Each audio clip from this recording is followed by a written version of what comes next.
Alright, kusina Syria na naman tayo at tayo ay magpeperito ng tofu, o 'di ba? Nagpainit na ako diyan ng mantika sa ating kawali at tayo ay magpoprito ng na-slice ng tofu. In-slice ko ito into cubes para even yung pagkaprito ng sides, o 'di ba?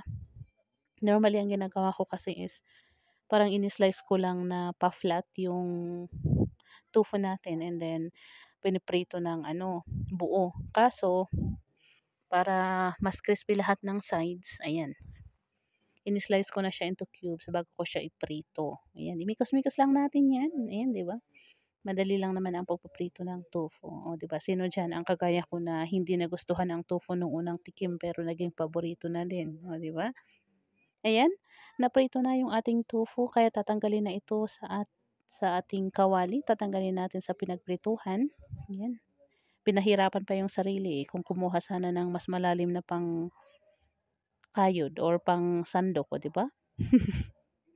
Mahilig talaga sa ano, pahirapan, ayan. So, binawasan na natin yung ating mantika at sunod na igisa natin yung ating sibuyas na pabida-bida, kunada, ayan.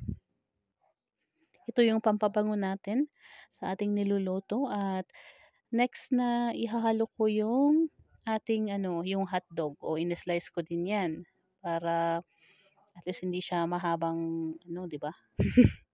Ayan, so mikos-mikos lang natin 'yan, igisa lang natin yung ating hotdog or medyo prituhin lang natin kasi medyo mamantika naman 'yan. Ayan, mikos-mikos lang 'yan hanggang sa maluto yung hotdog, 'di ba?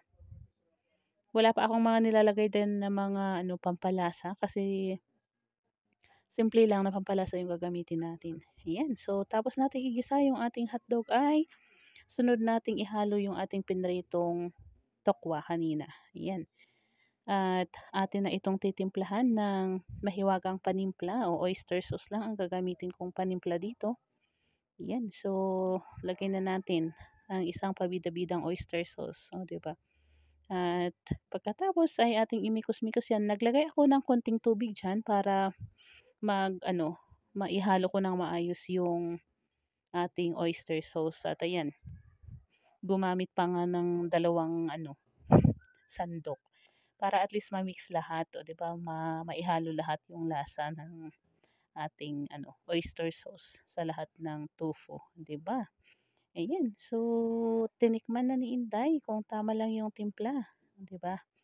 At kita niyo naman, oh, ayan na yung ating simpleng ulam, puwedeng pampulutan, pambaon, oh, 'di ba? So, para sa ano, short shortcut na ulam. So, thank you so much again for watching, guys. Bye.